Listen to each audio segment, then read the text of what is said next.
All right, cool. Welcome to the Cult Personality Podcast, hosted by yours truly, Mikeymcchoppa. I'm very excited for his interview today, even though he has stepped away and he's back. Very excited for his interview today because today is an artist that I've been keeping my eyes on personally. This is not anyone that anyone's recommended to me. This is all me scouting, just Yeah, being in R. just being interested, you know? All the Hell way yeah. from California, we have Garrett Gloom with us. How are you doing How today? doing good, man. It's just popped out of bed, ate my breakfast. Yes, sir. Not to don't mean to bother you so early, but you know how it goes. Time Dude, it's changes. it's it's 2 p.m. here. I should be up. I figured I was like, let me give him a little bit of leniency. Do it 5 in the evening, 2 p.m. over there. It's chill. No, yeah, but overall, I've been keeping track of your work for about maybe like 3 months now, 4 months now. I was very captivated by mainly your music videos. I saw your image in general, and I was like, hey man, this is an interesting dude that I'd like to fucking talk to and Yeah. approach. And usually people approach me for interviews here and there. So I was like, yo, let me go out of my way and get this shit set up because this looks fun. Cool. I appreciate you reaching out, man. No, yeah, of course. But no, yeah, I mean, we'll get right into it. Won't waste any time. We have a first question, a second question, and everything else is kind of freehand, just me going off the brim, off the dome. Cool. But our first question is Garrett Gloom, the name, the image, the aura, and the energy. How to start? How do we get here? Kind of like your whole origin story and stuff behind that. All right. Dude, it started like I started making music probably when I was about 18, 19. I'm 24 now. All right. When I started though, dude, I was not really doing shit. I thought it was maybe something I wanted to do, and I dabbled and I made a couple songs and this and that. Nothing I was really that proud of in all reality. And sorry, I'm trying to get this thing to stay up. All good. And so me and some friends moved. So I'm from Asheville, North Carolina. I'm not from LA. All Just so right. everybody knows that. I need that to be very known. And I moved out here when I was about 19, and I was with a couple friends who made music, and it was kind of more about their music than it was mine. Like moving out here, I just wanted to get them out here at least. And, then yeah, dude, things progressed. I was pretty stagnant for a couple years, and then Garrett Gloom was born in January 2020. No, 2021. So it's been like a year and a half, 2 years almost. As Garrett Gloom, and I had a good friend. His name's Cloudy Nueve. Rest in peace, Cloudy Nueve. He's the man. He kind of just popped my shit for me, and he was like the one who like believed that I should be doing this shit, even though I didn't really believe it yet. So, yo, sorry, my dog's crazy. All good. We'll bring her in the interview with us. This is our guest. Hey. And this is Lola. She's the light of my life. But yeah, so I made a couple songs, and I just it took me a while to find my sound. And once I did, I made a little game plan. My last name's Lalumondie. It's a long ass last name, and it means light of the world. So what ethnicity is that? I'm white as hell, but it's French.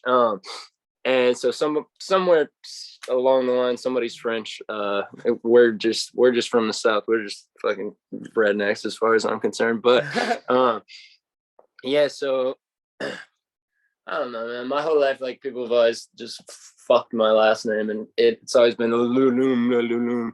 And it also, I don't know. I just my mom always called me Gloomy growing up because I was a sad sack of shit. So, yeah, that was born. And my biggest thing, I'm glad you found the music videos, because I've always been infatuated with film, and it's a whole nother world to break into. So I really wanted to release a single every month for a year, and with each single just have a music video is like closer to a short film than a music video, you know? And right. Luckily I met the man Zootaville. He's shot damn near everything that's out, and he actually lives with me. He's a couple rooms over right now.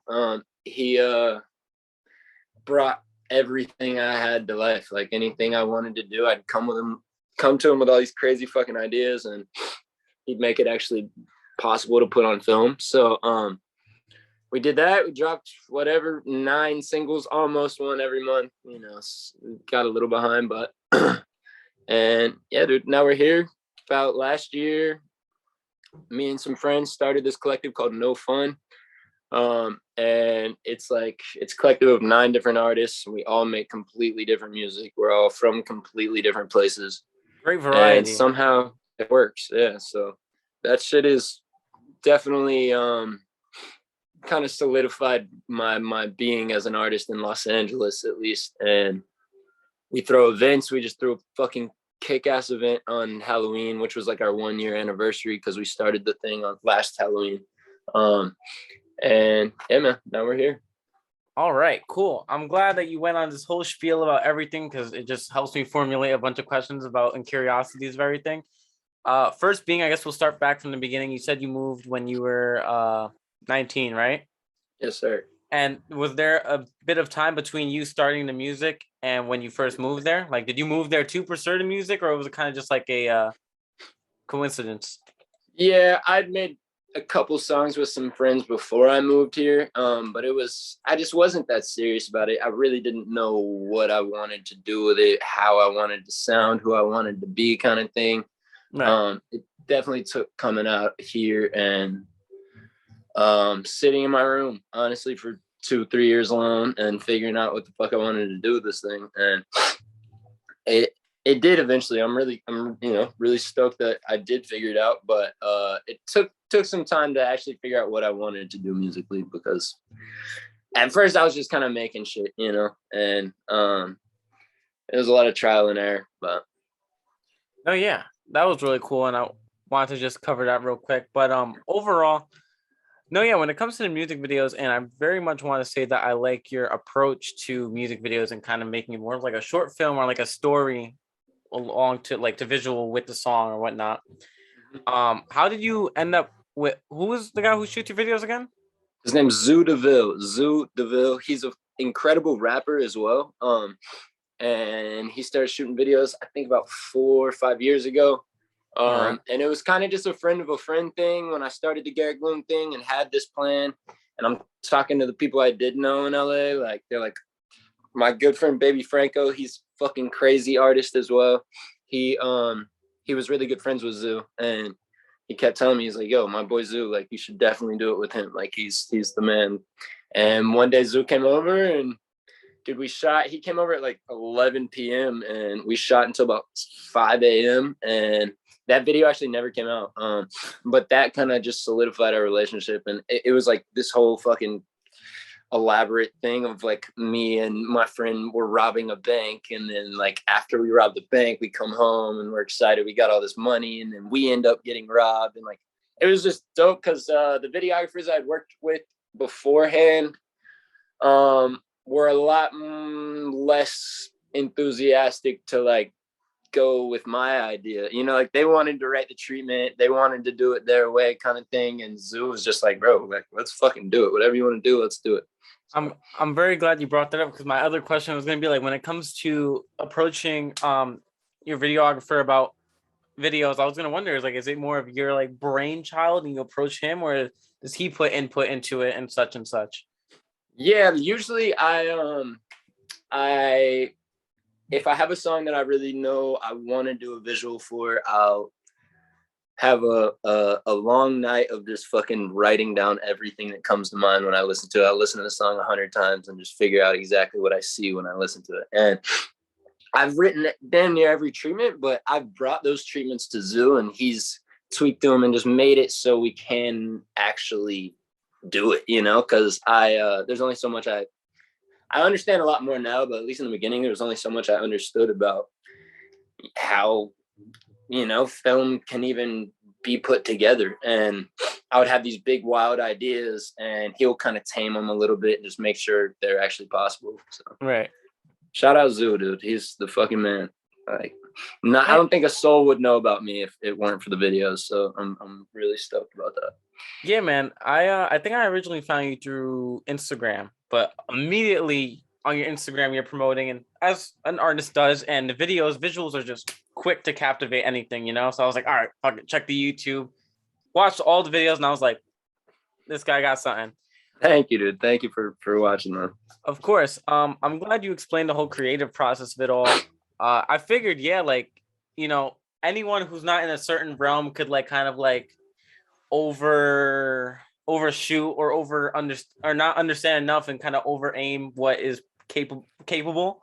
Yeah, it's easy to, dude. It's easy to let your imagination go on a song and like want to fucking film a full featured film, and it's just like you need somebody to ground you and be like, cool, I love the idea, but this is how we're gonna do that because I actually have to shoot it and edit it, you know.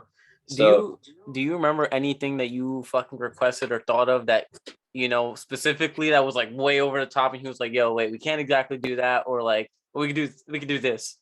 dude, almost nothing. He's made almost every single thing I've wanted to do work.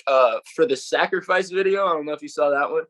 It's the one in the desert, and we got like a really small budget to do that one. Every single video we've shot has been zero budget. Like it's just been, you know, the $100-$200 I can fucking spend on this thing. Yeah. And Zoo working with me, like, and but for that one, this dude, his name's Big Bag. He just loved the videos. He was like, yo, what if I just give you a little money to like help your, you know, help the treatment and just like be able to do a little bit more. So he gave us like $1,000, dude. And we, for that video, bro, I wanted to blow up and burn a car in the desert. And that didn't happen, but that only didn't happen because we're in California and you just can't fucking light things on fire here without a permit. Yeah, no, I mean, you kind of don't want to even play with fire in a state that's mostly on fire. Exactly, dude. And yeah. I'm from the country. Like, I'm from North Carolina where, like, bro, I could blow up a car in my backyard. Nobody would say anything. No one gives a fuck, yeah. So that's literally the only thing I could really think of that didn't come to fruition. But bigger budgets, I'm going to get my permit and I'm going to blow up a car here soon. So manifest it, put it out into the universe and let it come back tenfold. But no, yeah, and that's cool. And I'm glad you shouted out, before we continue on, shouted out videographer and shout out collective, because I've interviewed people who are in Cali. I've had people who watch we're in Cali. So if you're looking for a videographer, you know to go. Zoo DeVille, he's the fucking man. He'll make any dream you have come true. You can be just as pretty as me, dude. I'm telling you, he'll make you look better than you've ever looked. There you go. Moving on from that, I wanted to talk about your collective. I've seen a glimpse of it, and originally I thought it was like maybe like a video project or something. I just see the NOFUN, and I was just like, all right, like I'm curious, you know, how did that come to be? Are you the founder? Are you joining member? I'd say we're damn near all the founders. Like NOFUN, the actual name, I can give myself the credit of coming up with that one, but that's just because when I got out here, like I'm from a tiny ass town, dude, and we have more fun than anyone in LA. Like when I got out here, I was thinking the parties were gonna be so cool and everybody's gonna blah blah.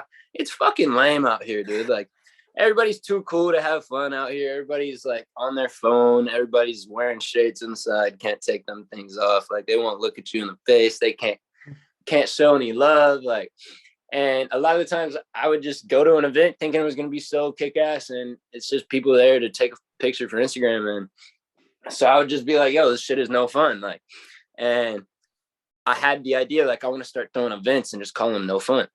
And that idea came way before I really met all these people.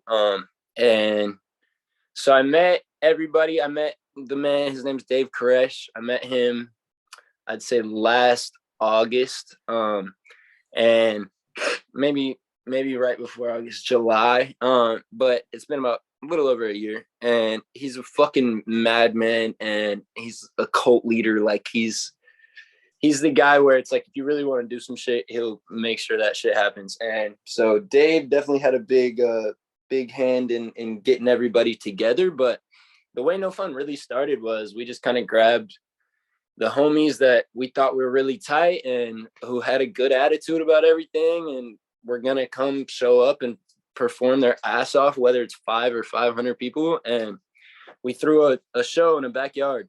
And to do that, like it was a Halloween show, and to promote it, like having very little platform, he shot all these promo clips, and it's like, "Hi, I'm Garrett Gloom. This is no fun." And then I get smacked in my face really hard. Or Oh, like Dave, a jackass type of thing. yeah, a lot of people compare it to a jackass kind of thing. And like the first one we dropped was Dave, and I tased him. And that it was just like a bunch of little stupid shit just to show folks that like we're not too cool. We're just gonna be some idiots at this show. Come have fun with us in the backyard. Right. And the show turned out really fucking well. And it was the coolest event I've ever been to in Los Angeles. And it was in a backyard in Boyle Heights, you know? So that's really like the birth of it. That's how it really started. And then we were like, yo, what are we gonna do with this? And then we all started making music together. I mean, we all have songs with like 2 of us to 9 of us. There's 9 members in NOFUN. And then we made an album. We made a project together, which is Tucked. We're working with a couple different folks. And then we kind of made it a label, and we got our LLC done and trademarked everything. And we're like, yo, we're going to make this a business. And we just started throwing shows, and couple labels reached out, and so they've been helping us. Denmark, they've helped us a lot throw some shows. They're cool ass people over there. And now we're just kind of taking it one day at a time, seeing where this thing goes, you know. That's dope. I like the legitimacy, and like you guys made the extra effort and the extra mile to legitimize your business, your brand, your collective, you know, really made sure it's just stamped in. No one else, there's no other no fun, you know? Yeah.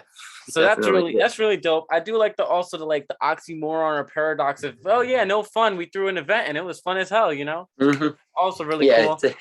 It's funny as fuck. Cause like everybody's like, yeah, I had so much fun. I'm like, no, you didn't. You had a terrible time. Like it's the whole point, man. Just people are way too fucking cool out here to even enjoy themselves, it's sad. So yeah, I can only imagine like people on their high horse, like fucking influencers or whatever, you know. A lot of that, dude. Fucking terrible. And then there's a lot of like, I feel like inauthenticity with the music scene nowadays. Everyone's like a fucking like, I don't even know how to say it, like TikTok clout chaser, like fucking just in it to take a picture and dip. Everybody wants a little credit for doing some shit they're not even good at, you know? And that's cool. That's okay. Like, it's just, I feel like if you really want to do this, or you really want to be a rock star, dude, just fucking sit in your goddamn room until you're a rock star. Like, work on it. The whole 10,000 hours thing is real as fuck. And the majority of the biggest artists, I think, I mean, new big artists that get a huge buzz have not put 1,000 hours into this shit. Like, and that's it's sad, but it's also for people like us, it's kind of, you know, it's kind of fun because we just know that we know what we're up against, which is nice, you know. Yeah, I mean, in the age of social media and TikTok and stuff like that, it's so much quick to get a quick buzz. And when you put no effort in, when there's people who've been doing it for years and eons, the only thing that balances it out is like people who usually blow up so quick have no longevity whatsoever. You know, it's like a quick. But look at what's the most recent thing? Ice Spice. Yeah, dude, she's up right now. We'll see where she goes, man. She's up. You never know. She's up, but I don't know. You never know. It's but slow. You know, those labels, they're eating her shit up, man. And that's the thing. It's like I won't even always discredit the artist, because a lot of the time, like, they weren't even ready for what happened, and they got a bunch of buzz, and they didn't really know how to handle it, and they didn't really know what was coming next after that song that got that buzz. And like, it's not always their fault, but I do think, like, if you really want to do it, then you'll do it every day of your life. Like, if you really want to do this, or you really love to create something, like, you're gonna do it all the time. And like you said, in this age, it's really easy to just go viral. So people, the love, the passion of creating is kind of dwindling, but stars are not. Like, they're everywhere, and like, labels love that shit, and they milk the fuck out of it. So it's a lot to the labels. Fuck the labels, honestly. Fuck the majors. They know what they're doing, man, and they're lowering the bar. I don't think it's these kids really doing it. I think it's these goddamn labels lowering the bar every day. So yeah, I mean, these artists are always going to try to make chicken salad out of chicken shit. You know, they're just working with what they're given, you know, opportunity and such. I do like your sentiment against record labels. I've had this conversation a couple times on the podcast, because it's a very much an independent thing going on. I interview independent artists. The podcast isn't sponsored or anything. Yeah. So it's very much just like, oh, with the day and age of social media and labels, it's just like, But so I very much like how you guys have this like cowboy fucking way of working, Wild Western. Yeah, we're just doing this shit on our dollar. No labels or a little help here and there, but nothing crazy mainstream. Overall, I like the idea of all you guys collectively being a founder. So you guys all joined initially, and it's just been Ya9 since then. Yeah, and like, dude, No Fun's also a family. Like, yeah, it's 9 artists in No Fun, yeah, but there's so many other incredible artists in the city. Pistol McFly, Baby Franco, like there's so many people who are right here and helping, and they love No Fun just as much as we do. It just kind of happened that way, and it's like a collective can honestly only be so big. So it's like I wish everybody could truly be a part of it, but everybody kind of is in their own way anyway. And I think it's helped out everybody in a sense. Like everybody who's around us or within our network has gotten to benefit off it to a certain extent and get a little more love than they were getting beforehand. And like that's really the point. It's just to bring up all the individual artists, the independent artists who are working their ass off, who aren't really getting seen as much as they should. Like, we're just trying to build the community, to give a platform, to give people a foundation to build upon and such like that, which I always support that. That's kind of why I started this podcast, to interview people and start this like foundation for people to like get exposure from other artists and such and like-minded people, which brings me to another question I did have, which is let me not get ahead of myself. I'll ask this question. When you first eventually started No Fun and you had that first show, did it bring a lot of like-minded people in an environment that is so full of posers and just people who just want to be like, we're kind of phony? Yeah, dude, it did. And like, it was in a backyard. Once again, we brought out over 300 people to this backyard, and like, it was, everybody wore costumes. Like everybody was dancing and fucking into it. And the thing about No Fun is like, we truly are so different from each other that a lot of the time, like, I don't know. I did have like some like doubts on like, yo, is everybody gonna enjoy this? Because it'll be screaming loud like punk type shit, and then it'll go into some soft R&B kind of swag, and then to some Bay Area rap kind of, and like it's all over the place. But we're a walking playlist in our reality, and like if you do kind of like a little bit of everything, then you'll love us all. If you really only like rock music, then you're going to love one or two of us. If you really only listen to rap, and it's also expanded a lot of people's like taste in music. I think like a lot of like we really cross platforms with it and cross audiences with it. And so like now I have people listening to my shit that have only listened to rap music their whole life. And like people who listen to the homies from me that like found me and they like the punk kind of rock kind of thing, and now they're listening to a lot more rap or R&B or whatever it may be. So I think it's cool because it's like expanded people, and just if you love music, dude, you'll appreciate it at least a little bit, Yeah, I mean, number one, it's dope that it expands people's taste and people's overall just knowledge of music in general. But I also feel like it's the type of people you definitely want to attract, people who are fans and lovers of music. Hold on, a little bit of fucking water gas going on. No, yeah. Overall, just attracting these people who have a love for music, and that they will support you and your art beyond anything else. Like kind of like a loyal fan base. Also, 300 people for a first show is a very commercial success. It was fucking cool, dude. It was really cool. Applause to you guys for fucking doing that, man, and applause to everybody who came out. Like once again. We don't exist like at all. No Fun doesn't exist unless we have those people to come be idiots with us. And like seeing these people come to these shows and just acting ass and just be completely out of their shell is truly the reason we do it. Like it's really so cool to see this many people like down to clown, Right. No, yeah. I wanted to ask originally as well. It's not going to all be collective talk. I just had a lot of questions when it does come to collective, and considering that, you guys all found it together, I'm like, You definitely Yeah. have all the knowledge I need. But when it came to starting it up, was it initially planned to be like event curating and just like a collective, or was it just like a collective and it was just, hey, it came on the side, let's start a show, let's do shows? Yeah, it kind of just started like, yo, we're all a bunch of homies. We make music. Like, let's throw a show like that. It was that simple. And then after we saw like what happened at that show, we're like, yo, what's the next step? Like, what we can keep doing this. We should make something of this. And then we kind of solidified who was really down to do it and be in the group. And then we just started making music together and planning the next thing. And then we planned the next show and the next show. And we're still trying to figure out exactly what it is. Like, everybody's a little confused on what NOFUN is. And I kind of like that, because I like that it's a little hard to figure out and a little mysterious. You kind of just got to show up to the show and see it for yourself. But yeah, like, we come together. When we come together, it's NOFUN. When we're not together, I'm Garrett Gloom. That's Mother Water. Is Dave Koresh. That's, you know, Hugh Blind, Levi Evans. It's everybody has their own individual act going as well. And then we come together, and every time we come together, we make stuff that like none of us would have made individually, really. So it does create a new kind of genre, almost like a new feeling for everybody. So it's yeah, it's still like not very black and white, and I like that.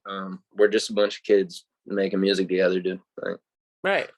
But yeah, and last thing before we move on to something else, I just want to ask, like, and within this last year, because it's only been a year since you started that first show, right? yeah, How has the success been? Like, was it an incline, a plateau? How's it been yeah, since then? dude, it has done nothing but grow, and it's incredible. Like, once again, that first show was in a backyard. This last show we played was at the Bourbon Room in Hollywood, and it was a fucking incredible, beautiful venue. Like, we're looking around like, yo, I cannot believe we got here in a year. Like, we released one song as a collective. It's called Spend It. It's done about 30,000 streams in the past month or two. And like, with our platforms, dude, we don't have any help from playlists or from anything damn near. So that shit was really cool to see. Like, when we did actually release something as a gang, all of our audiences kind of came together to see what it was about. And we've gotten a lot more attention from the industry lately, and it's cool. I think it's done nothing but grow. And I'm really excited to see next year, because if this has been a year, then I think this next year is going to be really exponentially bigger. So we'll see. Oh yeah, fucking times two. I can't wait to see that myself as a fan, and also, you know, like I mean, I've done my fair share of music, so as a fellow artist, as a fellow supporter, all these things that I will label myself. You know, I'm excited to see the growth. Hell yeah, thank you. No, yeah, I just like to shed light on collectives and talk about members and stuff like that, because it helps me keep track of everything. It helps me even expand and interview maybe some of the other people that your fellow collaborators, you know, things like that. Overall, moving forward, second like main point or whatever before it's just basically freehand is I do like to talk about musical inspirations and inspirations that have brought you here, you know, that influence your sound and shit like that, you know, it's things you've listened to and stuff like that. Just go ahead, you know? Yeah. Dude, once again, I'm from Asheville, North Carolina, so it's not like back home, man. I didn't really have a lot of access to finding new music and shit, and it was really crazy. Like, my sister, she luckily was a fan of music. She's 4 years older than me, and she put me onto a lot of shit. I loved a lot of pop punk stuff when I was a kid. Like, I loved Blink, I loved Green Day, shit like that. But my favorite, like, the reason I started writing music is a band called the Avett Brothers. And if you listen to them, you might be like, really? But they are fucking incredible. They're from Concord, North Carolina. They're pretty fucking big now. They're signed to Rick Rubin. They're like it's like a folk. Pretty impressive. It's hard to explain. It's a folk band. Like, if you really wanted to put them in a box, I'd call them folk music. But when you go to their show, dude, it turns from folk to fucking punk rock. Like, they are screaming. It's two brothers. And then they have a fiddle player, a cello player, and a stand-up bass player. And then some songs they bring in drums and shit. But even without drums, dude, they're louder than anything you've heard. The lyrics, like it is truly the reason, like when I was a kid listening to them, my dad put me onto them. He was always like up on the new bluegrass and folk bands, and like that was all we really had over there. My pops loves a lot of classic rock. I grew up on a lot of Bruce Springsteen was like a deity in my house. So kind of all over the place. I also loved hip hop growing up. Like I've always just been a rap fan, and like I'd say like the first 2 CDs that I bought when I was 7, 8 years old, or that my mom bought for me, was Trap Music by T.I. and American Idiot by Green Day. So it was like really fucking black and white and like completely different. But I've always kind of loved underground rap shit, and so I've been able to find a lot of cool artists throughout that. But I'd say like me making music, aside from the Avett Brothers, like when I started writing, and I started writing music when I was much younger, but I never did anything with it. It was just like writing shit in a notebook. You know, we've probably all been there. Right. And my biggest real influences, like for Garrett Gloom and like creating my music now, is Cloudy Nueve. He was a good friend of mine, like just energy wise, and just like how he worked in the studio, and like the ability to just go in there without writing or without looking at his phone or a notebook or anything, and just creating 3 songs like within a matter of hours. That shit was the coolest thing I'd ever seen. It takes a lot of skill, dude.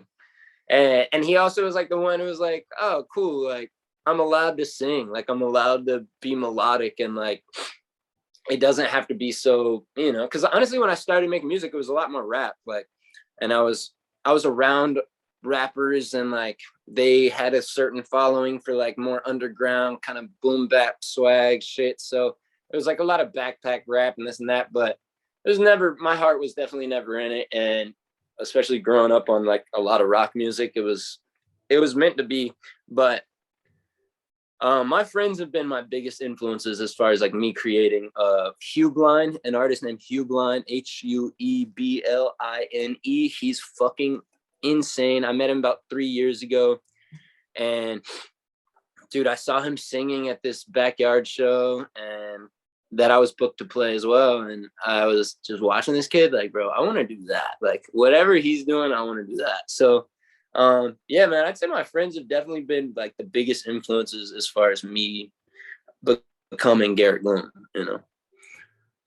No, yeah. But and I'm glad you plug in people personally and stuff like that, like people you know, because I mean I've asked this question to every guest I've had, maybe except like the first one, you know, with the gist of the podcast, and people name all the artists they listen to and bigger artists and stuff like that, but it's very rarely that people are like, yeah, and then this person that I know personally and so and stuff like that. So that's really cool. As for when it comes to like influences outside of that, when you were talking about that band with the stand up bass, yes, that was very intriguing. I feel like that shows a very great variety that, you know, planted a seed in your head for what you create. So I'm glad we mentioned that. But overall, I completely relate to when it comes to like this kind of like duality or diversity that you have with taste. Like, I mean, when I was younger, it was like I grew up in the Bronx, but my mom also had a very alternative fucking whatever the fuck style. Like, so it was like I'd be like listening to like DMX and Akon, but then it was also like fucking Papa Roach and whatever the fuck else, you know? Yeah. So I feel you. And the fact that, you know, that both play into what you are now and how you've come to be and you've progressed is amazing, you know? I had to ask, were you Garrett Gloom when you were making any backpack rap or anything like that? Have you ever had a different alias or anything of the sort? I have. I used to go by G the youngest. Everybody's always called me G. My mom calls me G. Garrett is actually like a name I haven't really like fully embraced my whole life. Just because everybody, it's like, yeah, I'm Garrett.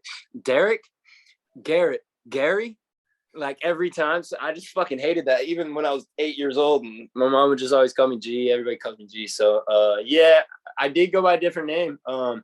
And I killed him, like he's dead now. So I buried the body and everything. It was really gruesome. And so he's no longer with us, but there are a couple songs around on the internet if you do want to dig and hear some more rapidy rap.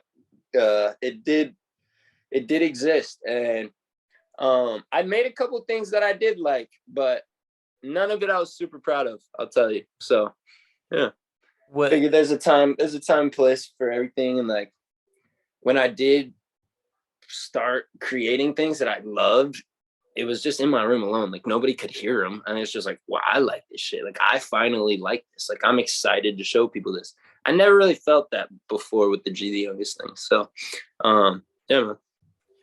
When it comes to G the Youngest, I just have one question. I don't want to take up too much time on that, especially, no one wants to talk about old shit like that. But yeah, was there any sort of fan base built or any sort of audience built, or it was just kind of like no name, no way, no, just putting shit out for here, like a play here or there? It was really small. If there was fan base, like it was very small. I did have one song that I made with the homegirl Mia Gladstone, and she has her own platform. She's been doing her thing for years now, and that song actually went pretty well, and we got, I don't know, there's a little over 100,000 plays on that one, and like that, some people found me through that. And then when I started, when I became friends with my late friend Claudio Nueve, he always was like the fucking man in North Carolina, and like especially from the music scene. In my opinion, he kind of started, like Raleigh, North Carolina has a big rap scene now, and he was like the pioneer for that shit. He started it. And so when I became friends with him, we released a song together too, about 4 years ago or so, and that got me a couple people, knowing about me at least. But I wasn't serious enough about it. Like I wasn't releasing constantly. There was no plan to this shit. I wasn't making like good visuals. In all reality, you need good, like really, if you release a song as an independent artist and there's no visual with it, nobody knows you released the song.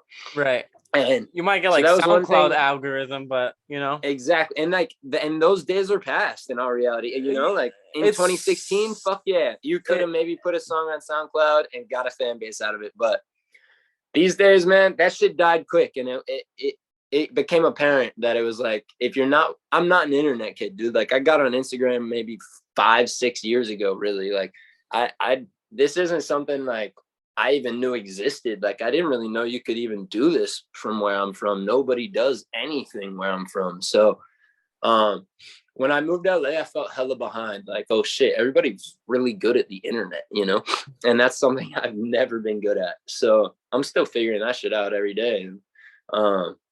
That's our only way to show what we're doing. And it's sad as fuck, but it's also like, if it didn't exist, then you'd have to be signed to a major label to get anybody to hear about you and manufacture CDs and merch and put all that shit, So it's like stand in front of a fucking parking lot, slanging CDs. Exactly. Olden days. There's ups and downs to everything. So like I love the internet now to a certain extent, just because it's dude, I have met some of my best friends off the internet. The NOFUN thing, really, like Dave Koresh found me on the internet. Like he had a couple of friends who were telling him about me, but he was hitting me up like, yo, we gotta work. And that's like, my brother now, and we've made some shit that I'm so proud of. So the internet's twisted, but it's also, it's a tool. If you use it correctly, it can do a lot for you. So yeah. And Craig, to you, I give you your flowers, because in my case, like I've always had some sort of touch with the internet, whether it's like fucking YouTube or Instagram or even the PlayStation, man. Like even like online gaming and shit, talking to people across the fucking world. Yeah, dude. Getting fucking cursed out at by some guy in fucking wherever the fuck.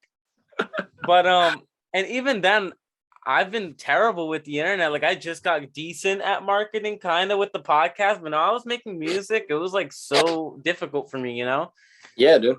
So I give you your flowers for not even being like an internet kid, and you do videos and you do marketing. And I don't know if you do merch. We'll touch on that later and stuff like that. You know, promoting shows, promoting videos, promoting. I know you have a video coming up. What, Sunday? Even Yes, sir. When this comes out, it'll be a day ago because it comes out Monday. Cool. But no, yeah. So yeah, go watch the Sin video since it's out in the future, 2 days from now. Go watch that shit.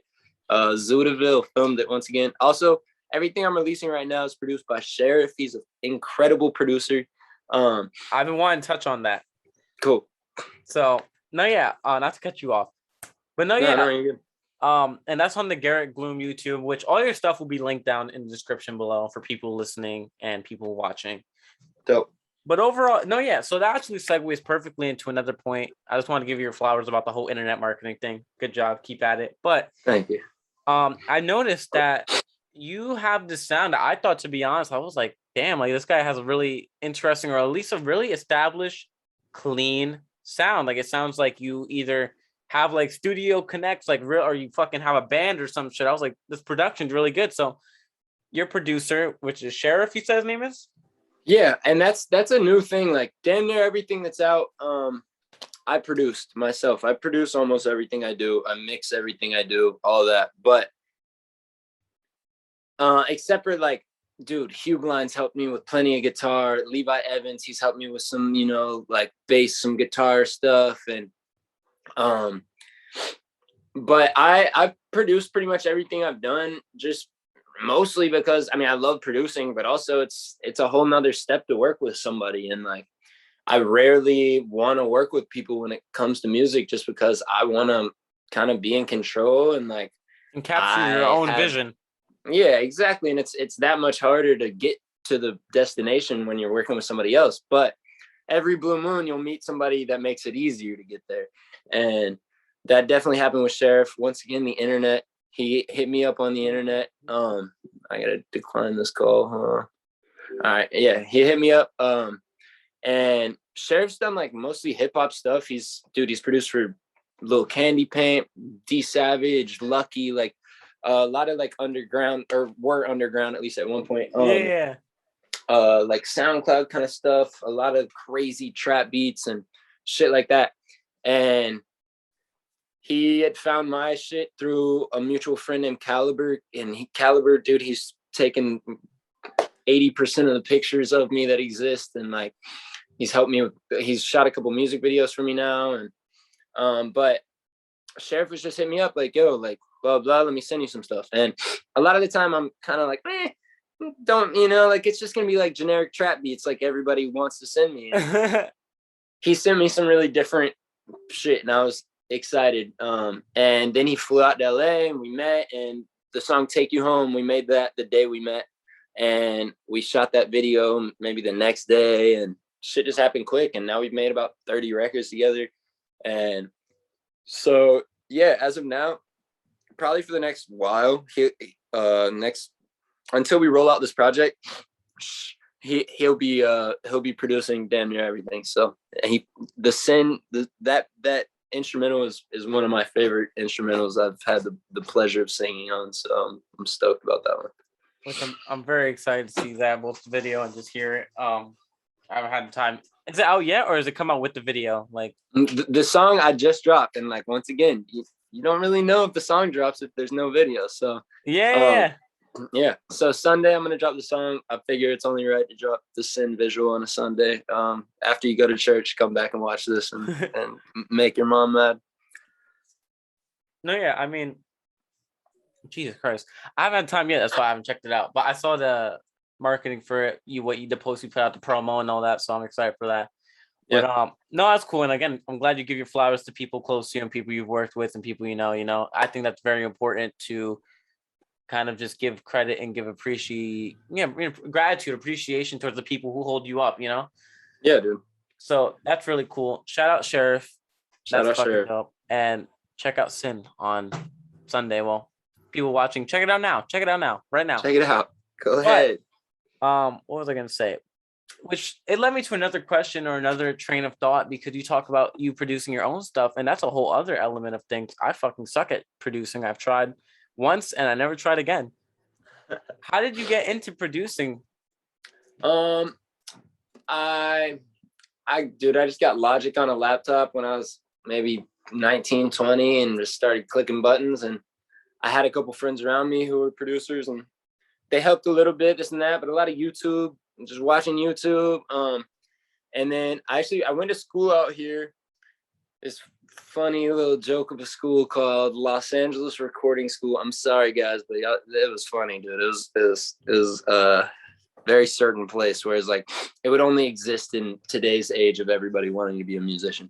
But I learned a couple things there, I'll say. But in all reality, dude, if you wanna produce, you need to sit your ass at your desk for 2-3 years in a room and just click until it makes sense. Like that's the best advice I could give anybody as far as production goes, because it takes a lot of patience, which is something I don't really have much of. But with that, it's just like, I want to learn how to do this, and nobody's sending me the instrumentals that I want, so I got to learn how to make them, kind of thing. And yeah, man, a lot of just sitting at a computer clicking. Yeah. I mean, the days of fucking YouTube beats was horrid and treacherous. That's mostly what I worked with until later on, and then eventually I cut that off and started doing the podcast shit, But yeah, it was always so fucking whack to me to fucking have to. I would be searching at least for like hours on end for like that beat that I just felt like one. And sometimes it just never came, bro. So I feel you getting frustrated in that sense of just being like, you know what, fuck this shit. I'm gonna do it myself. I had that thought plenty of times, but I congratulate you for learning how to fucking produce on Logic, because I tried and that shit was fucking hell. Dude, I love Logic. Also, when I was like 15, I had Fruity Loops on a computer and I used to click around on that. I was making jokes of, it was hilarious. I'd love to hear what I made back then, but I don't know. It was always infatuating, like I always loved the idea of being able to just like make what a band would make on a computer. But I've also played a little guitar my whole life, a little bass, this and that. So I'm definitely not like, I'll only give myself so much when it comes to that, but I can produce with a guitar very well and with the bass very well. Doesn't mean that I can play you a bunch of songs as well as I'd like to, but that's coming next. I just gotta sit my ass down with a guitar for a year or two like I did a computer, but I don't know, I just kind of will use anything I kind of know how to do and record all that shit and chop it all up. And I don't know, drums have always been fun, like, so yeah. Hey, I mean, I try to learn the fucking guitar. I try learning the keyboard, ukulele. It's fucking difficult. All right. So, it is, dude. It's not easy. It gives you like a love for music or a newfound love for music or whatever. Like, it's fucking hard. It's tedious. So I feel like learning a computer is hard as well. It is. Yeah. Learning how to produce gives you a whole newfound appreciation and love for fucking beats and stuff like that. And like start appreciating other people. It's like, damn, like, what the fuck? Or you'll listen to a song. It's like, okay, cool. So I know who did the top line on this song, but who produced it? Like, because that's a whole nother beast. And where's his name? Like, where's that name? Why don't I know them? Like, right. And engineering's a whole nother thing. Like, who engineered who mixed this? Who made them sound as good as they sound right now? And I didn't really realize that until I started doing it myself. That a lot goes into it. Man. Yeah, I mean, people don't realize like the hardship of being an independent artist is you kind of pick up all these titles and responsibilities yourself if you really put in that extra mile and you're like juggling all this shit. Yeah. Gives you a newfound appreciation for fucking Garrett Gloom, Yeah, man. It is it's also, it was really hard for like 2 years or so. And then once I kind of got the hang of it, now it's just so fun. Like, now it's like playing video games. Like you just sit down and just click a bunch until you got something that's, you may not love it, but it was fun. Like, and now it's just truly fun for me. And at first, when you don't know what you're doing, it's not that fun. But as soon as you figure out a couple of the key things, then it just starts becoming really exciting. And you just get to click around until you make cool sounds, Yeah. Which I have to ask, do you still use Logic or have you moved on to anything else? Ableton or anything like that? I use a little bit of everything. Logic's still my baby. I'm a Mac guy. Like I grew up always using Macs, and Logic just commands wise, like I don't want to use the mouse. Like I just want to be able to command everything. Command V, yeah, fucking Exactly. split So, that shit. Da-da-da. and Logic, dude, that's the one. If you want to use commands, in my opinion. But Ableton, I love Ableton. It's just, you know, it's I think with production, like you should just use what is comfortable, because you're already trying to figure out what you're trying to have this thing sound like. Like you shouldn't be running in circles trying to figure out how to physically do it, you know? And like everybody wants to talk shit about different DAWs and like, oh, you should use this one or you should use that one. Dude, use whatever works for you. I don't have a plugin on my computer. I use completely stock everything. I mean, I've had all the plugins. I've tried everything. It just is, it's like, why am I doing this? I can create anything with whatever Logic has on there, stock, whatever they gave me, I'll figure it out with that. All my drums are stock. I engineer everything damn near stock. I've had all the Waves plugins. I've had all the Sound Toys plugins. I've done all that, dude. And people love my mixes. And well, engineers a lot of the time don't love my mixes because they can think about all the things that are wrong with it. But that's part of it. Like if you listen to my song and you're mad at the mix, you missed the point, in my opinion. It's ugly for a reason. And I honestly just think you should use what you got.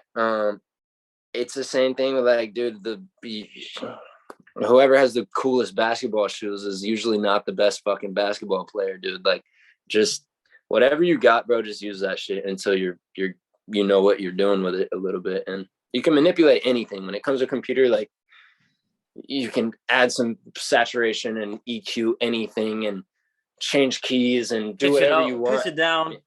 Dude, there's so many things you can do already with what you have. So like I just try to make it easier on myself by just not trying to incorporate all these things that in all reality you don't really need. No, yeah. It's a very DIY attitude to it, in my opinion. Very like, yo, just work with what you got and make something great. That's dope. Especially the stock plugins. That like learning that was just like a very surprising to me, you know? Because I know people go the extra mile to get whatever fucking plugins and buy whatever beat packs and yeah, dude. Like I promise it's not making you a better musician. Like it's just not. Right. It might make a couple shortcuts to some things, or you might have a couple presets where you don't have to work as hard to get the synth to where you want it or whatever it may be. But I don't know. And that's also just how I work. Like, I'm not telling anybody how to work. Dude, do whatever works for you is kind of what I'm trying to say here is like, whatever works for you, just do that and do it all the time until you make a bunch of shit that you actually like, you know? As opposed to thinking like, oh, I need this plugin and then I'm going to be good at it. Like, that's never the case. That's like, yeah, no, you're not building, you know, you're skipping the whole foundation of everything and just building on fucking shit. Just because the pros use those plugins doesn't mean you're going to be a pro when you get that plugin. Right. Yeah. No, yeah, that's fucking dope. And I think that's great advice for any other fucking musicians, especially because that's a demographic that this appeals to is other fucking independent artists and stuff like that. So, but, no, yeah, that's dope. And your production's dope. Like your shit, I told you again, I felt like I was like, yo, this motherfucker had like a band or some shit. So the fact that's mostly produced by you, except for a few collaborations and stuff like that, is dope. Moving forward, stepping away from music a little more into the person behind Garrett Gloom or whatever. You mentioned North Carolina a lot, and I want to focus in on it a little, just like you're fucking coming up in North Carolina. I have friends from North Carolina and shit like that. So that's why I was kind of intrigued. But going all the way from polar opposite worlds, kind of like the sticks, you know, North Carolina country, right below or right above or right below the fucking Bible Belt or whatever of the US. Right below. Yep. Mm-hmm. So moving from there all the way to fucking LA is a giant fucking polar opposites. But tell me, coming up in North Carolina. Man, that's the thing. There's not a whole lot to tell. But I mean, it's a beautiful place, dude. Asheville, especially where I'm from, I love it to death. I just got Blue Ridge Baby tattooed on my stomach yesterday. I love the Blue Ridge Parkway. I love the mountains more than anything ever. But to do what I want to do, there's unfortunately nothing there for me. And hell yeah, I could, dude. I mean, I could be creating the same things I'm creating here or there, of course, but nobody would hear them. Nobody would appreciate them. When I got out here, I'm meeting so many people who just make music, like that was insane to me, because where I'm from, like if you do make music, you're in a strings band, like you're literally playing bluegrass at the local bar or whatever it may be, like some shitty punk band who gets a backyard show every now and then. And like that was cool as fuck too. Like when growing up, seeing the few kids that I knew in Asheville, or who were trying to do it, that was so cool. But also it's like, dude, you got to get out of here for this to work for you, like you got to go where you're appreciated. And like the first song I ever like made or put online was in Asheville. And like back there, bro, like everybody's so mad at everybody when they do try to do something with themselves. And so close-minded. And like fucking the first haters. comment was kill yourself. Like I put up a thing, first comment, kill yourself. And it wasn't just some internet kid. It was a kid in Asheville anyway. But that's just how it goes. And it's like, if you're not appreciated there, dude, if it's not working for you there, go somewhere else where people actually are like-minded and like everybody's trying to do the same thing. And yeah, you're going to be one of a million who are all trying to do the same thing, but also like you're going to meet so many people who are going to influence you and show you the ropes a little bit, this or that. You're going to learn, like get around people who are genuinely better than you. And so I was like, fuck it, LA, that's probably the place. And I had never been here. I'd never visited. I'd never gone on vacation here. I just signed a year lease and just came out here with my friends. And it was a shock, dude. Like I didn't really realize. I mean, and at first, that first year, this place felt so big that I was like swallowed. Like it was like, this shit is insane. Like there's so much going on out here. I don't know how I'm gonna ever figure it out. But then as I really, so then I kind of just took that and sat in my room. I'm like, yo, I'm gonna get really good at this, and then I'm gonna go outside and tell people about it, because for now I just feel like it's not even worth it. And once I did that and I got outside and I actually started talking to people and meeting creatives and meeting videographers and dude, even like tattoo artists, graphic designers, like anybody who just does something creative, you start seeing like, yo, it's not that big. Everybody knows the same people. You'll meet somebody who knows somebody that you know. It's really not as scary as you would think, if you really are trying to kind of make those connections, and also you have a product that you're proud of. Because there's a lot of people out here who are like, yeah, I'm an artist, I'm a this, I'm a that, and then you're like, okay, cool, show me some shit, like let me hear. They don't have a song to show you, or they have 2 songs that they've ever made, and they're claiming that they're a musician or an artist or this or that. And it's like, bro, you don't even do this on a daily basis. Like you're just in LA, and that's what everybody does. So I think it's just, dude, if you like actually kind of hone in on something and you're proud of it, and like that it's something, then other people will start to understand. They'll believe you, and then you'll be able to meet a couple people who know a couple people who know a couple people. And it's not that big. Like now I'm like, damn, this is honestly a small place. Like it's funny. Yeah, man. I fucking completely relate. And I'm from the Bronx. New York City is probably one of the biggest city in the fucking world, if not the biggest city in the world. LA and New York are very, very Hell close. Yeah. But not recently, like a couple years ago, I moved an hour upstate in New York. You would think, oh, it's not a big deal, bro. It's the fucking sticks. It's the sticks. It is, dude. Honestly, upstate New York kind of reminds me of Asheville, North Carolina. Like I had a friend from Nyack. I don't know if you know where that is. Nyack. I think it's a little more up. Yeah. But dude, it really does feel like the country almost. Yeah, I know what you mean. Yeah, man. So, and then recently I stay in Brooklyn here and there, man. So I've been breaking back into the city scene and meeting people and shit like that.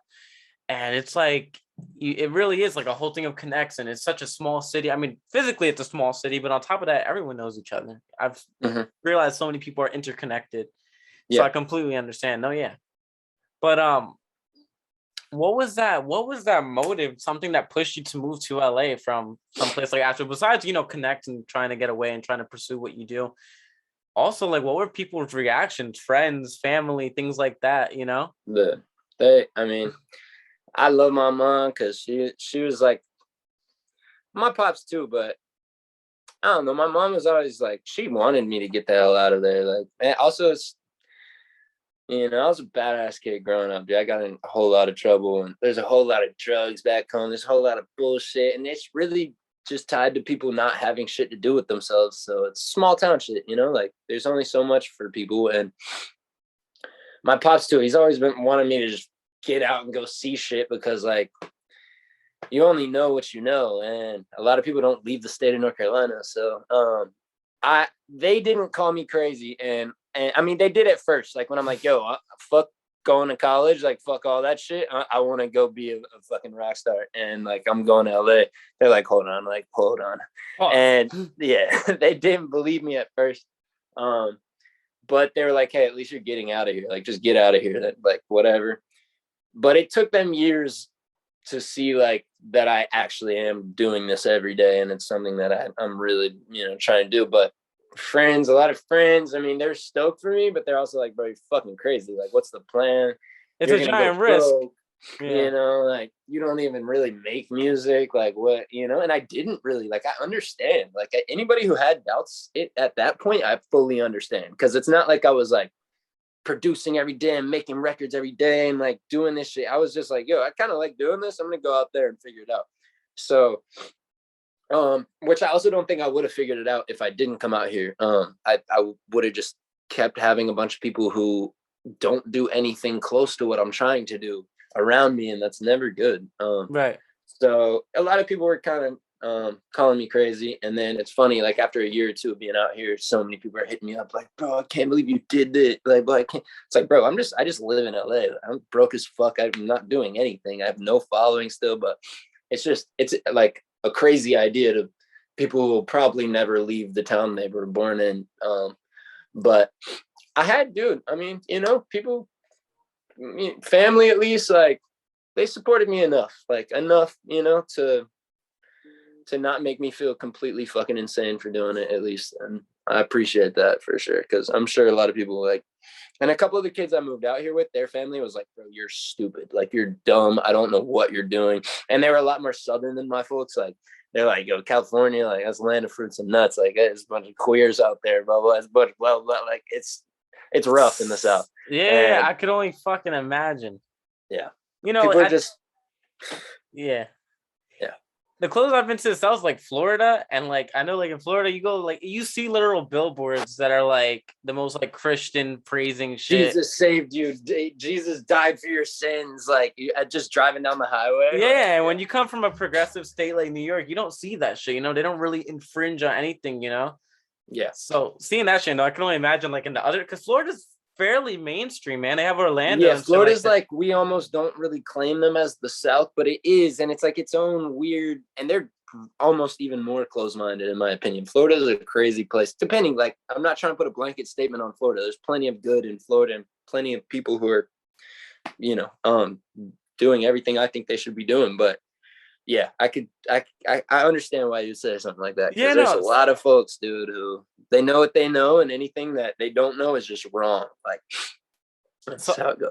I could only imagine all the fucking southern states and like the herd mentality that people have is like, nope, you're gonna be a good fucking praising Christian. You're gonna go to work and go to church, and you're gonna stay right here. You know, like exactly. Yeah, that is the mentality. For you to take that risk, or for friends or for people you know to take that risk and go somewhere where, you know, the fruits and nuts and all that stuff is fucking great fucking courage and dope as fuck. Like, it really, like, stories that you hear that you feel are like fake, but it's real life.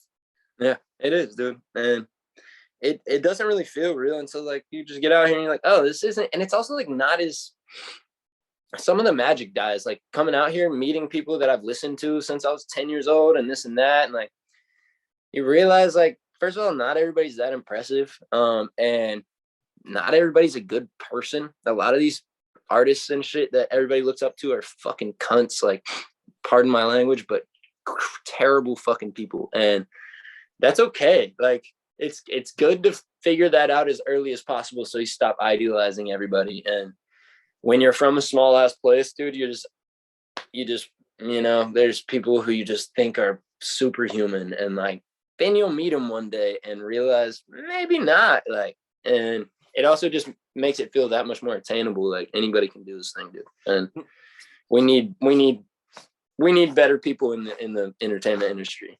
You'll figure that one out quick. Gives you that fire inside to, you know, build yourself up and be that good person in the scene. But it kind of goes along with the fucking statement of like never meet your heroes or anything like that, you know? Yeah, it's Very real. much, it easily spoils the illusion, easily spoils the whole vision, you know? It's kind of like a I don't know, even me with the podcast show, like I don't have much of a foundation. I'm not the biggest fucking dude here. I'm very, very, very small in this, like, because I just started this shit, you know? And even when I was doing the music, very small. But I've networked with people and I've had conversations with people that I've looked up to since I was fucking 13, 14, you know? Hmm. And I haven't had any bad experience with anyone being a fucking cunt, excuse our language, Yeah. you know? But it's still like, they're not as glamorous as you build them up to be when you're looking from the outside in. Now you're in Yeah, the inside and you're networking with these people. It's like, you're just a regular Joe Schmo like me. exactly, bro. Everybody's human. We just kind of we get a little confused when you see them on certain TV screens and this and that and blah blah. But nobody's really that special, man. That's the biggest thing you got to remind yourself is you're not that fucking special. Like there's everybody. There's somebody right there trying to do the exact same thing you're doing, and even the biggest artists in the world, bro. Like they're just people, and a lot of it's branding. They branded themselves really well. But Right. Yeah, people kind of forget that people are humans, you know. People are people. People just kind of seem as like more so like billboards, you know. Especially yeah, when it comes to money. And once you get the money, you have a whole different look. You know, you fucking dress yourself up and all this shit. And it makes you look fake almost. So, yeah, it's but easy to see.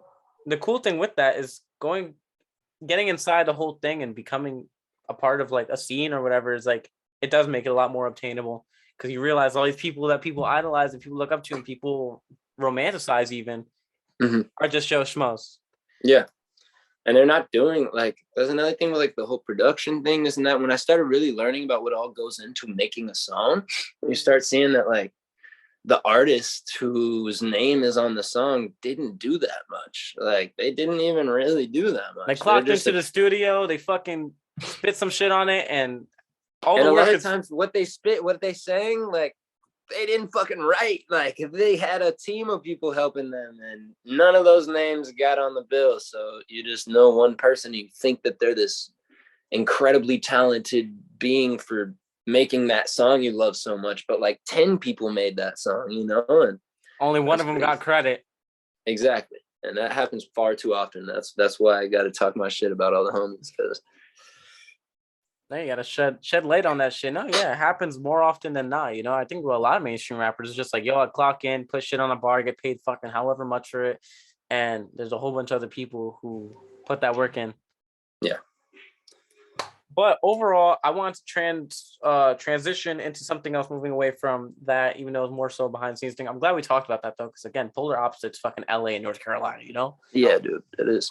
But I like to talk about people and how they carry themselves and appearance and stuff like that. Not to me like sound superficial, but like when people, I think a big thing with music and with art is looking different, looking artistic, looking a certain way. Even though there's some people who look like the everyday guy on the street, and they're like the Yeah. fucking musical mastermind. But I'm a fan of piercings. I'm a fan of tattoos. I'm a fan of all this shit, you know. So I'd like to Yeah. talk about some like a GQ tattoo tour of fucking Garrett Gloom, and let's talk about some of your ink.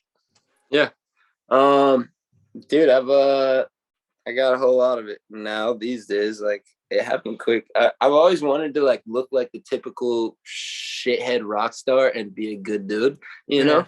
And yeah, Baby Franco, that's the artist I've mentioned earlier. He's done damn near all my tattoos. He's an incredible tattoo artist as well. It's funny, my childhood friend Riley, he goes by Artizu, and he started tattooing about a year and a half ago. And he's out here right now for a week or so, just trying to put work on all the homies. And yeah, man, pretty much every tattoo I have is inspired by the Blue Ridge Parkway. Like I got some brook trout down here. My pop's favorite fish. He's a fisherman. I got my cloud right here, as always. Big Cloudy Nueve. He's you know, my man with me. I have a wolf spider right here, where you see every day of your life growing up in North Carolina. I have a copperhead right here. That's the snake that your dad tells you to watch out for when you go outside. This one's 828. That's my area code back home. I got a little trailer, old Shasta trailer. Me and my pops renovated this old piece of shit trailer when I was 16 or so. I got a bunch of country ass tattoos, honestly. I just got my dog's face tattooed. Look, that's Lola right there. Fire. Dude, she's look here, let's see. Look at the comparison. Look how good of a job he did. Look, this is her. This is Lola. It's like she's looking in the mirror pretty much. This is the yeah, I got a Cookout milkshake tattooed on my leg because I fucking love Cookout. Cookout's a fast food restaurant. It's only in North Carolina, Georgia, Tennessee. It's in like 4 states in the South. It's the best goddamn fast food you can have in your life. Just saying, In-N-Out would go out of business if they had them out here. They got 40 milkshakes, bro. Like some of my best memories of back home are just going to get a Cookout milkshake with the homie, like smoking weed for the first time, shit like that. Yeah, man, I got a dead monarch butterfly right here. Everybody's got a butterfly tattoo. Mine's dead, though, and it's because whatever. There's like once the fall hits back home, you just start seeing them, especially at my grandma's house. Like it'd just be a bunch of dead monarchs in her basement. I got the big gloom tattooed on my back. I always thought, people were so fucking cool for that, so I wanted to be cool too. I slow down on my knuckles. That's something my pops always told me, slow the fuck down. I'm once again, no patience. I'm just moving all the goddamn time. My godmother she would be like, and my grandma too, but they would be like, I'll pay you $5 if you can sit still for 30 seconds. Real life. So yeah, man. I don't know. I think tattoos will tell a story, but also like just get tattoos if you think they're fucking cool. Like if you think that shit's sick, fucking put it on your body if you want it, It doesn't have to be that deep. Mine, I have a couple meanings for him, but it's also just shit's cool. I got my Pistol McFly right here. That's my boy. I was saying he's an incredible rapper, one of my best friends of all time. So I got a pistol with wings on it. I have to ask, what's on the back? What's on the back of the head? Oh yeah, so those are. I got this is my logo. It's a light bulb with barbed wire around it. My homegirl Tali, she's part of NOFUN too. She does a lot of our like creative direction. She's a photographer. She's fucking incredible. But that's all coming like that. It's like there's we'll gatekeep it for now. Let it exactly.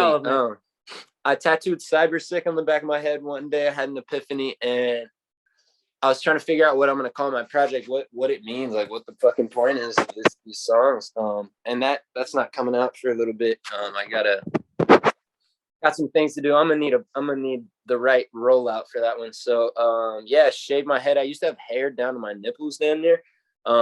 When my good friend passed, I shaved all that shit off, but then you've seen throughout the fucking music videos, I've had every hairstyle known to man. So one day, yeah, I was tweaking, like I was just up all night and had the idea, and I shaved my head and went and got it tattooed the next day and put Cyber Sick on the back of my head. Cyber sickness is like a real thing people are developing, human beings are developing, and there's physical symptoms from using phones and using the internet and using computers too much.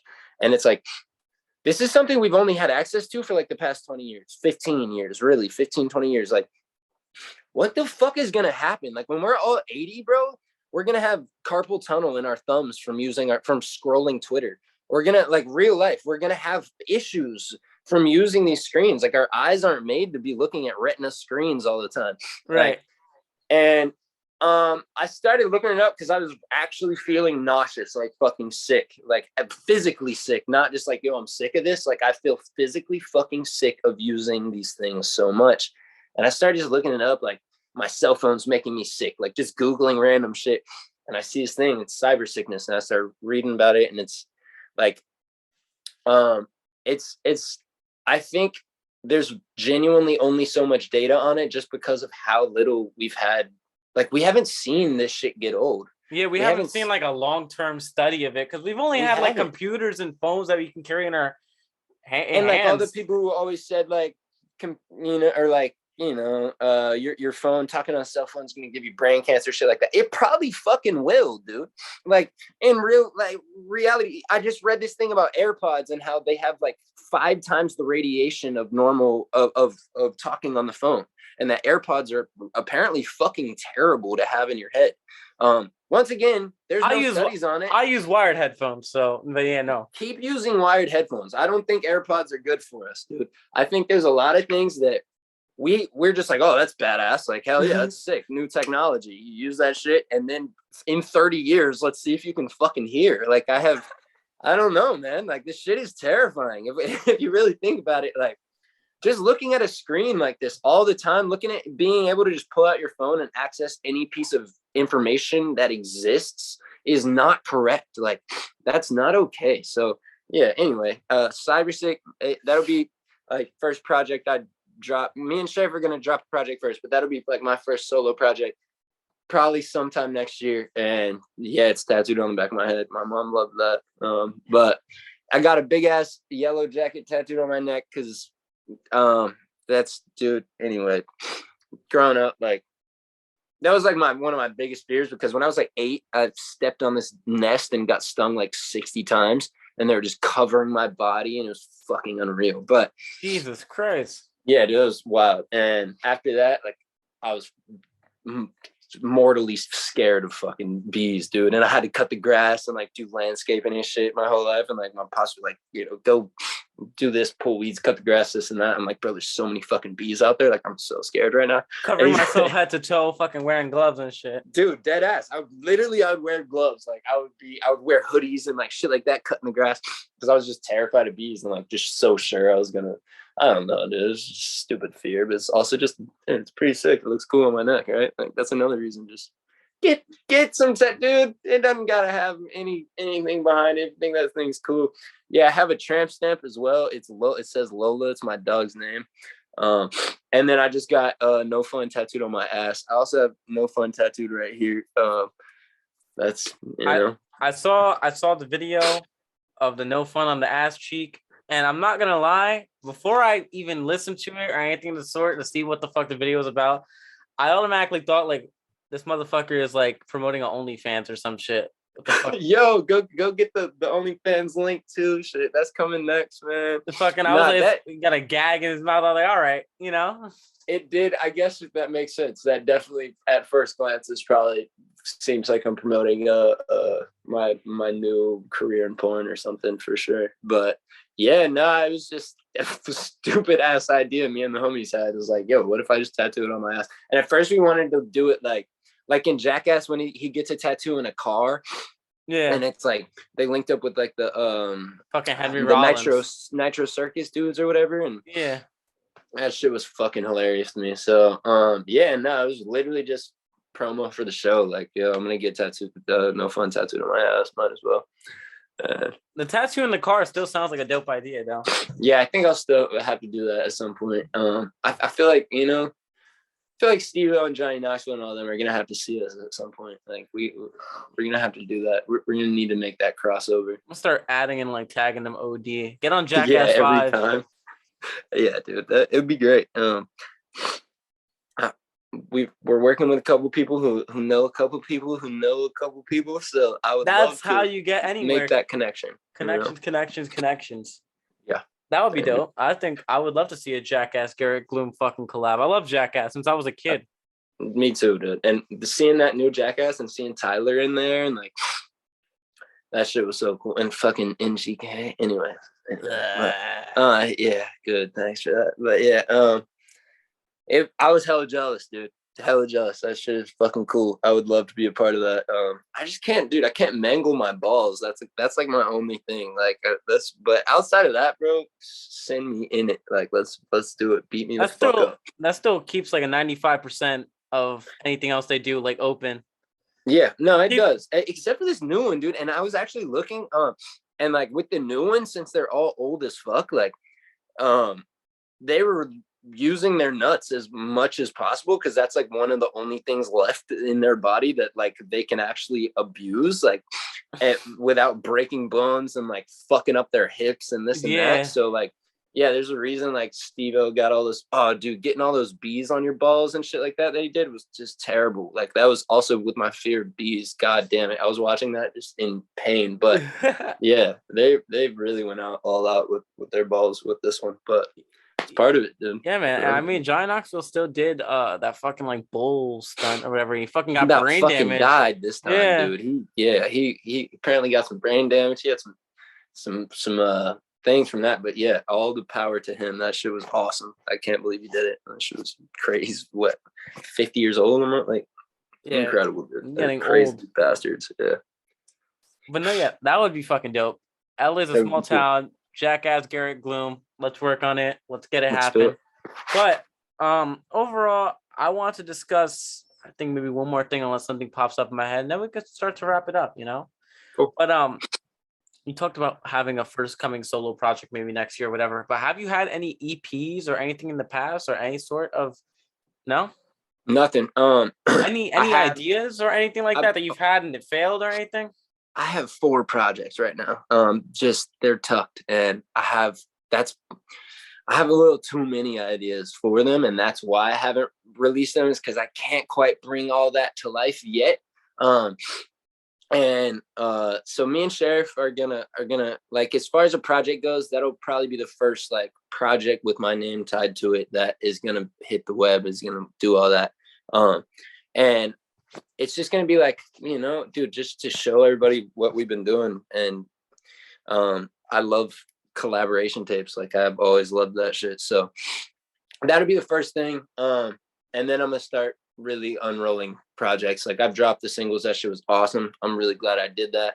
And like, I did that because it was so much easier. And like, easy, and like with each single, I can kind of create my own little world for each single, especially with the videos. And so now it's time to really do it, and really get some projects out there and show folks that, like, because it's one thing, like, if folks have a couple good singles or a good song or whatever, but if you can listen to a project front to back and love that shit, then it definitely adds a whole nother level to it. And oh yeah. So yeah, I have a couple projects ready to go. It's just I'm gonna need some help unrolling them the way that I want to. And like, one I have a film tied to.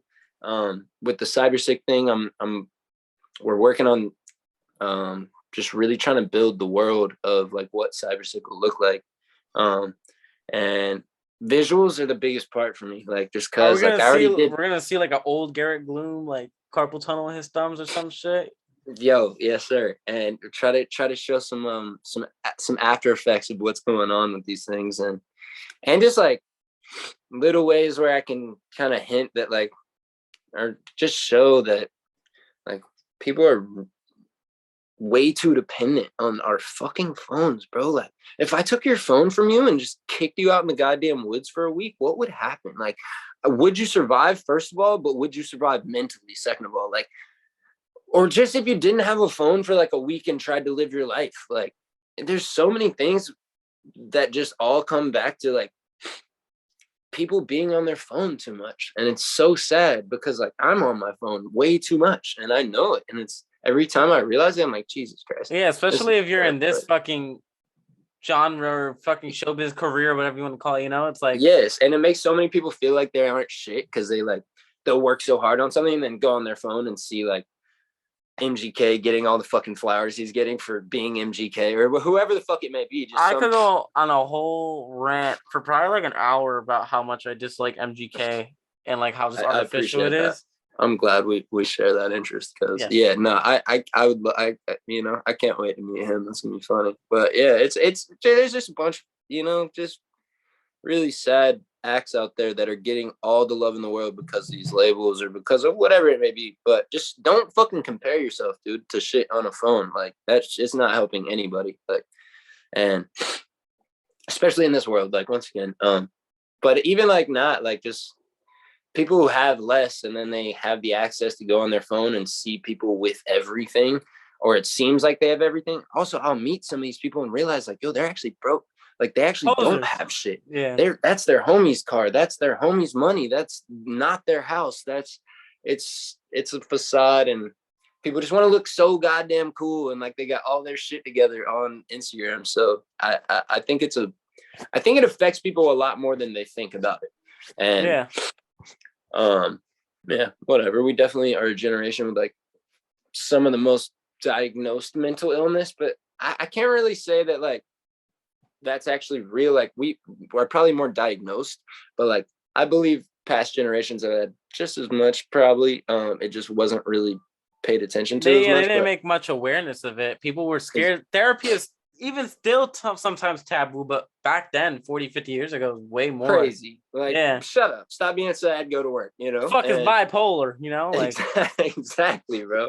And in the South, dude, like a lot of people still are like that. Like, what? I don't know what the fuck you're talking about being depressed. Like, you had a bad day. Shut up, go to work. You know, it's just how it goes, man. But I think every generation's probably had different things that like those mental illnesses stem from, and I think ours is definitely technology, bro. Like, oh yeah, self-esteem at the rate it advances is just terrifying, dude. Like, what the fuck are we going to be using in 10 years? If think about 10 years ago, like what? That was like when the first iPhone was coming out, probably about 10 years ago. It's 2022. Nah, maybe a little before that. We probably had like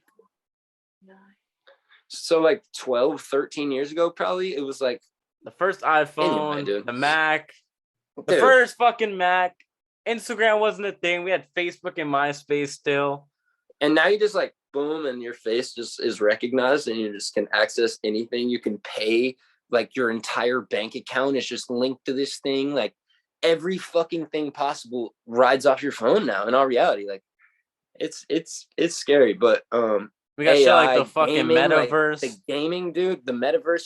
Fuck the metaverse, dude. I am scared of that shit. I mean, it's probably awesome. I should probably adapt and figure it out, but also fuck that shit. It's so scary, bro. Like, so not real or tangible. And like, people are paying millions of dollars for a fucking picture. And like, NFTs. I know people trying to eat, man. Like, what's the deal here, dude? Like, but anyway, I can go into the fucking whole giant horrors of technological evolvement and capitalism, and there's fucking people starving on the street, but this motherfucker paid $1 million for a fucking monkey picture. Dog, what's going on? What's happening? You know, and people are just like, yeah, this is normal. Yeah, man. Yep. Yeah, this makes sense. Right.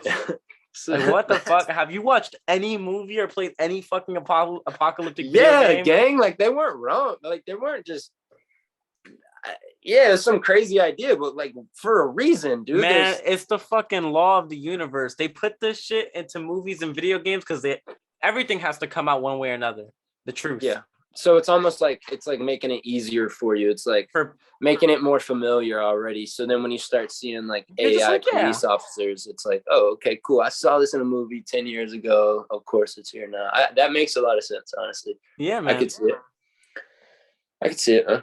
But yeah. And also, like, dude, one thing I just found out is like the U.S. military is an owner in Call of Duty.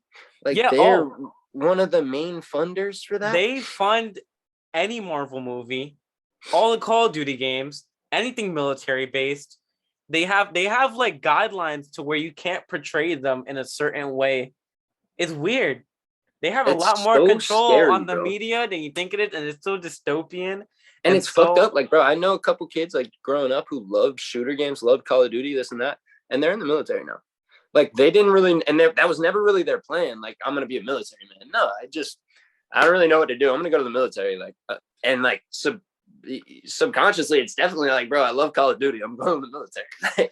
That's fucked, dude. That's terrifying. Yeah, I mean, I've seen the same, especially going to high school upstate. You see that with a bunch of kids, you know, it's like a bunch of fucking white suburban kids that they only know the town that they grew up in. They're like, fuck it, I don't know what to do. I'm not going to work at Walmart, go to the military. Yeah. And that it kind of is weird because in those games where you're just mindlessly killing, like they're fake lives, you know, maybe a player on the other side, but he's not dying. Yeah. You're like, and you just respawn. Respawn. I'm going to go to fucking military, risk my life, lose my limbs, and also kill other people and take other people's limbs off. Real life people. Because I romanticize a video game, you know?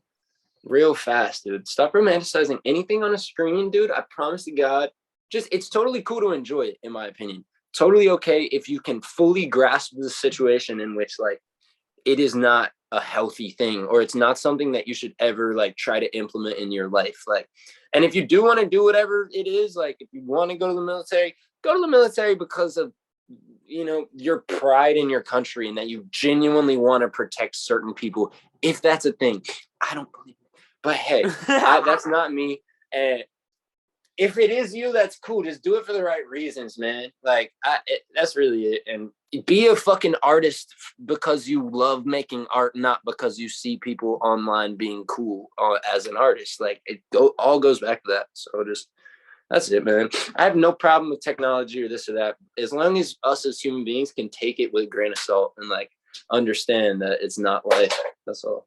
Yeah, I mean, a great thing that humans have is we have the ability to adapt. So hopefully we won't be fucking horrendously crippled at the age of 80 because of cell phones.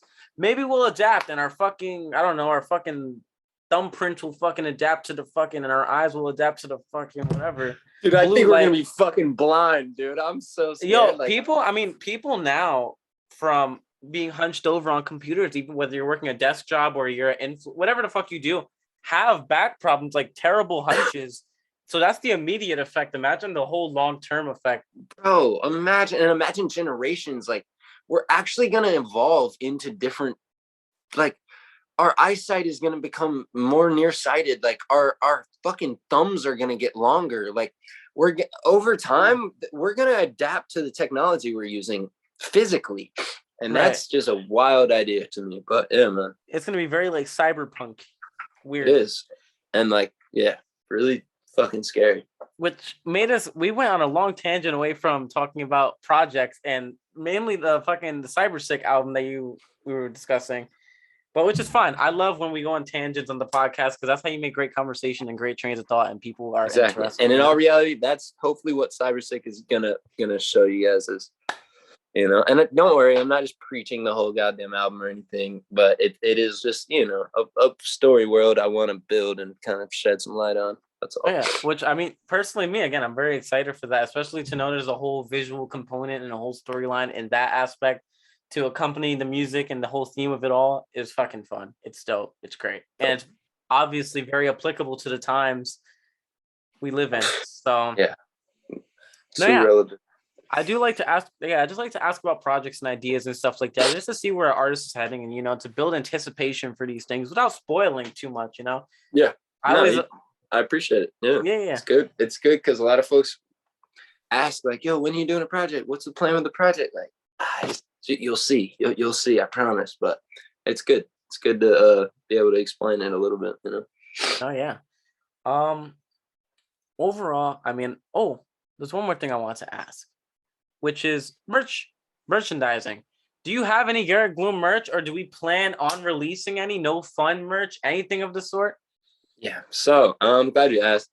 There will never necessarily, well, maybe not never, but Garrett Gloom merch probably won't exist. I'm creating right now, like that's actually something I'm really been working on. I'm starting a brand. It's called Gloom Ridge. I'm from the Blue Ridge Parkway. It's called Gloom Ridge. It's going to be an external kind of thing where you can wear the clothes regardless of if you know my music or not. I've never really been stoked on the idea of just like making t-shirts with my name on it. I've always been kind of really infatuated with the way like the golf shit, like the way Tyler went, and like the way, unfortunately, Kanye West, like, dude, he's a staple. He's the mogul on how to create a brand in which you can be a creative when it comes to like clothing and this and that, and yeah, and it really also do your music and it not have to be one, you know? Right. So that's coming next. Watch out for the Gloom Ridge shit. I'll probably drop the first piece probably the very beginning of next year. All right. But NOFUN merch, we're gonna have a hell of a lot of NOFUN merch. As of now, the only way you can get NOFUN merch is if you come to a show. We sell merch at every show. Usually it's like a concert tee kind of feel where it's like it'll have all the artists who played at that NOFUN show. And depending on, like, these ones we just did for Halloween, they were like the NOFUN logo. Instead of the mouth, we had the pumpkin, and like just little shit like that. But soon enough, we're gonna be doing collections of NOFUN merch too. So yeah, man. Absolutely fucking awesome, which I'm excited for. I would love to buy both some Gloom Ridge and some NOFUN merch. Hell yeah. When it comes to the idea of Gloom Ridge, I mean, when I was earlier this year, I had tried starting a brand, or at least I had played with the idea, but I fucking lost my means of funding, lost my job, whatever the fuck kind of That's how fell it flat on his goes. face. And I mean, I never imagined myself to be like a fucking clothing brand kind of guy, you know. Eventually I learned I like to talk a lot of shit. So I figured, hey, let's start a podcast. But anyway, Yeah. you know, I like the idea of it. I've always been intrigued by the idea of it. So to see someone else pursue it and to see you, you know, discuss it and your vision for it is very fucking exciting. Oh yeah. I'm very Thank excited you. to see what you put out and what you have prepared. And the fact that it's early next year, man, we're already in November. So Mhm. Yeah, no, not far. I'm gonna start production here soon, and we'll have it out soon. It's been something I've been talking shit about, and now I'm really trying to take the steps to make it happen. But I'm sure you know, funding, all that shit. That's yeah, the man, hardest part. But manufacturing, getting shit into production, this and that. I'm really you gotta not gonna start fucking, a company where I'm just printing on blanks. Like I can't do that morally, personally. So I'm trying to do do a little too much, but I think hopefully we'll be able to make it happen here really soon. So yeah, man, if you take that extra mile, it's gonna pay off tenfold. But yeah, no, because trust me, like the whole thing of finding like fucking manufacturers and having to get a sample and the motherfuckers are across the world and you have to wait for fucking shipping and it takes 3 months to get to you. And it gives you a big appreciation though on people who have done it. Like once it's just like production or just like learning to make music. I'm learning to do this, and it's like, whoa, there's it's a a whole lot more different steps world. that go Yeah. into this. Like, god damn it, it's crazy. So yeah, I'm stoked, and it's also just like I'm excited to be able to do something else creative and not just be making music all the time. I love music, but I also just love creating things. So I think it'll be a good step for that. No, yeah, exactly. Yeah. Overall, though, yes, all really the points I wanted to cover, which leads us to our wrap up. Before I continue that, is there any corner or crevice of Garrett Gloom that I did not discuss or cover that you think should be covered within your interview?